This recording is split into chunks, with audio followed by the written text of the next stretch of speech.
আসসালামু আলাইকুম বন্ধুরা, আপনারা কেমন আছেন? আমি আলহামদুলিল্লাহ। আজকে আমি লাল শাক নিয়ে আসলাম বাজার থেকে।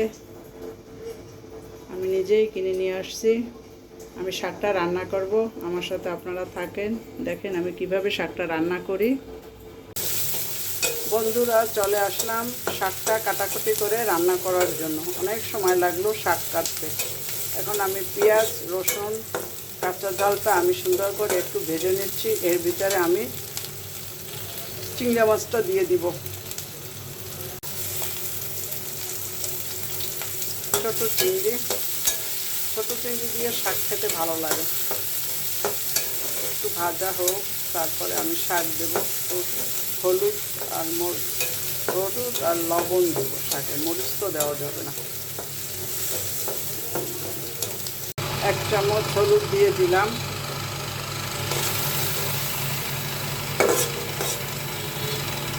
এরপরে একটু লবণ দিব।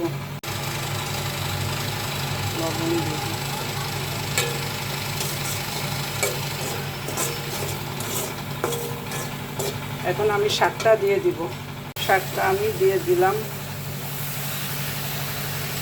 সিদ্ধ হয়ে শাক একটু হয়ে যাবে, তখন এত শাক থাকবে না। দেখা যায় কতগুলা শাক, কিন্তু শাকগুলো একদম চুপসে একটু হয়ে যাবে। এখন আমি একটু ঢেকে দিলাম।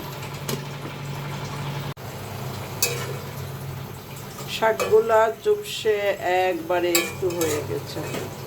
একটু নাড়াই চাড়াই দিলাম, হতে থাকুক।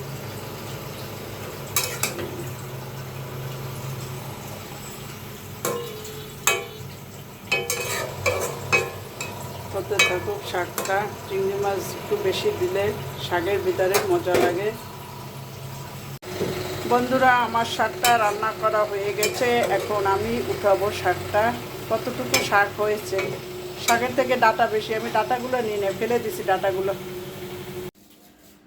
বন্ধুরা দেখেন, আমার চিংড়া মাছ দিয়ে যে লাল শাকটা পাক করলাম কত সুন্দর হয়েছে। আমার তো খুবই ভালো লাগতেছে দেখে, যে শাক দিয়ে। এবং শুকনো মরিচটা তেলে রাখছি, তেলের উপরে শুকনো মরিচটা, এই যে দেখেন, এ দিয়ে অনেক সুন্দর করে ভাত খাওয়া যাবে।